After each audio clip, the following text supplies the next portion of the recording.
Morning, everyone. It is the 31st of August. Jer here with the Leeds news for today. And there's a bit floating around. Some fallout from last night from the injury to Rodrigo and some rumours floating around. DAZN liking tweets.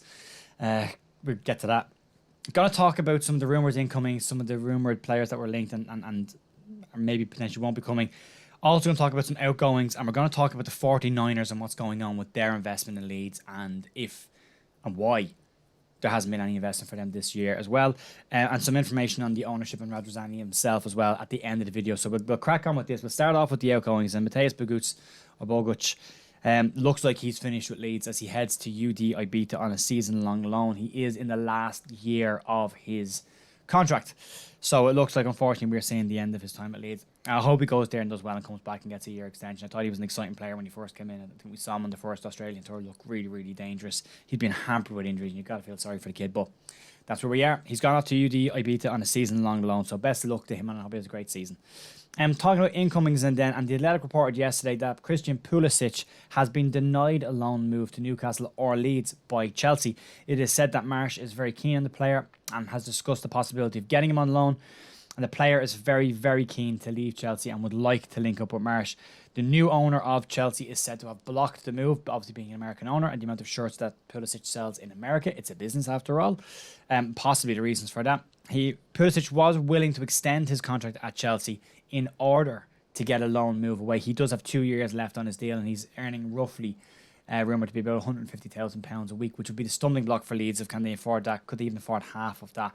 Right now, I don't know how much money is floating around the Leeds, but we'll get to that. We'll talk about the 49ers. So we'll move on. Moving on to a player who's been consistently linked over the last 2 weeks, Hwang. Leeds are said to be in advanced talks from several sources this morning with the Wolverhampton Wanderers attacker. Jesse Marsh said yesterday in his press conference after the game that Hwang has been on Leeds' list for quite a while and as a player that they like. I can see him coming in and Dan James leaving. And right now, I've defended Dan James and backed Dan James. I just don't think Dan James fits our system anymore. I think that's as simple as it is. He looks ineffective in an inside-wide player. And I think you could very easily see him go out in the next 2 days and Hwang come in for him. They still need to do a striker, considering what happened to Rodrigo yesterday. Angus Kinnear's programme notes bordered on gaslighting yesterday. And I'm going to talk about it in tomorrow's live stream. And I think they were a little bit naive considering what happened to Rodrigo just afterwards. And he could look very silly with that. So we'll move on from there.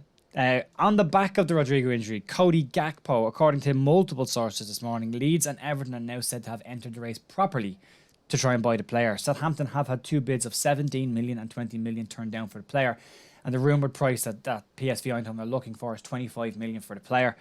Manchester United said they've dropped out of the race because they have signed Anthony for silly money, ridiculous money for a player that actually had worse stats than Gakpo and worse stats than Sinistera last year. They paid a huge amount of money for him. So Leeds said to be interested in signing that player now and have entered the race officially today. We'll believe it when we see it, I suppose. I'm going to butcher this player's name and I apologise. So it is Victor Gyokeres at Coventry. The attacker apparently has caught the eye of Victor Orta. According to Dean Jones, Leeds are potentially interested in a move for the Coventry City attacker who scored a rake load of goals in the last 2 seasons. And fits the demographic of what Leeds are looking for in a player. But that is a very, very much a giant pinch of salt territory one there. I apologise for all the salt that we have to dodge with these ones. Someone said the other day they got salt poisoning for it. And yeah, most of these aren't even slightly true, but people trying to get moves for players. That's what's going on. So let's just talk real quickly about DAZN's ownership. Apparently, Len Balavatnik, and again, apologies if I got that name wrong, who is one of the owners of DAZN Sports, or DAZN Sports, is looking to acquire Andrea Radrizzani 11 Sports. However, this would not be a company for money transaction. This would be a company for shares transaction. He is looking to give Radrizzani shares in DAZN, and Radrizzani has got a successful history in sports, entertainment, broadcasting, whatever way you want to look at it that way. So that's an interesting one, but he wouldn't make any money out of this. He would just be acquiring a large amount of shares in DAZN himself. So that's interesting. And then on the ownership stuff, this is worth talking about. A lot of people are asking about where's the 49ers, and I have been super critical of the 49ers and lack of any investment. I haven't seen any of the stadium improvements that were promised by them outside of new floodlights. There's been minimal stuff to a press room, but it appears it's not their fault. So, according to David Ornstein at The Athletic, the investment that the 49ers are trying to do at Leeds is being blocked by Radrizzani because The 49ers deal only allows them to match any funds money or funds put in by Radrazani himself. And as Radrazani hasn't put any personal money into the purchasing pool of Leeds this year, the 49ers can't put any money in either. The only way around this is the 49ers to buy more shares in Leeds, which would trigger a buyout of the club. They're currently at 44% ownership of the club. And if they were to do that, then Radrazani would be in a position where you have to consider selling Leeds to the 49ers and becoming a minor shareholder in the club. Radrazani does not want to sell Leeds currently. So for the best of intentions, I don't know how good owners 49ers would be. They're not a soccer football company. They have got a successful background in taking the 49ers from being a struggling franchise to being a top franchise, and some huge investments off the field there as well. Would they put money into the playing side of Leeds that we're looking for, or would they be similar to other American owners, say at Liverpool, who don't really put in huge amounts of money? Well, they do every now and then, but rarely. I think we're at a point here where I'm not critical of Radrazani at all, and I'll back up what I'm saying there. I said it yesterday in a tweet. I have lived through Leeds bankruptcy, Peter Ridsdale, GFH Capital, Ken Bates, Massimo Cellino. I have lived through all of them miserable days. And under Radrazani, we've got back in the Premier League and we've had Bielsa. We've had some investment in the squad. Is it good enough? No. Am I happy to sit where we are right now? Yeah, for another year. But then we've got to start looking at where the club goes from here and goes forward. If Radrazani doesn't have the financial clout himself to invest in the club, then he needs to consider moving it on.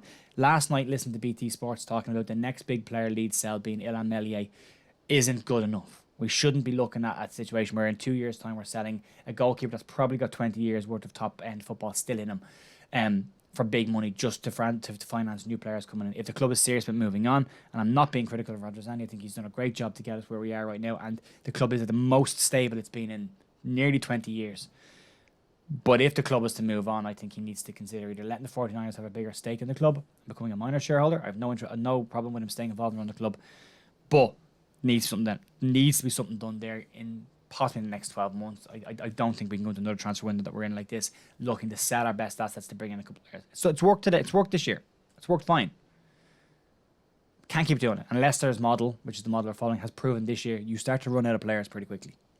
And you struggle. So I don't know. It's a conversation for tomorrow night. So tomorrow night, the plan is, tomorrow morning I'll have a news video. Tomorrow night, the plan is to do the live stream with an hour to go. I don't have a huge amount to talk about the live stream tomorrow night, so we're going to go live. If the deadline's at 11, we'll go live at 10. If you're around, I'll put a reminder on the channel. If you're around, you want to come and have a chat, someone's asked me in the chat yesterday, can we talk about the left back situation at Leeds? We can do it tomorrow. I think it's probably the best time to do it. I don't see us buying a left back between now and then anyway, so we can have a chat about that. Also, we're talking about the ownership stuff and trying to get more detail on what's going on with the ownerships tomorrow night as well, and how we've done the transfer market so far and what's likely to come in with Rodrigo getting injured and Angus Kinnear's programs. And I'm going to talk about Angus Kinnear's program notes tomorrow night, because I do genuinely feel it bordered on gaslighting last night, and was unnecessary and ill-advised to do it when he did it, because depending on how that result went last night, I thought we were excellent last night, by the way. I thought we were fantastic last night. We lacked the Pablo Hernandez to unlock Everton. They played a low block for the entire game, but I thought we were excellent in possession of the ball. We ran out of ideas in the final third. Jack Harrison had a poor game. Dan James didn't do an awful lot when he came on. Sinisterra looked really, really good. Rodrigo was looking really good until he went off injured. So there's a huge amount of stuff there. Diego Llorente scares the crap out of me, though. That's my biggest concern. I would like to see us get a better centre half than Llorente, and I said on a tweet yesterday, we deserve a better centre half than Llorente. So he makes everyone at the back look nervous. Everyone at the back looks nervous. So anyway, I've talked long enough. I'm going to leave it there. If you're around tomorrow night, I'll put a reminder in the community tab, and we can have a chat tomorrow about a couple of bits and pieces. I'll get your chats up on screen as well. I'll have chat enabled so we can have a proper conversation tomorrow night and see where we are. Right, I'll leave it there. Thanks for stopping by, and I'll see you tomorrow. Bye.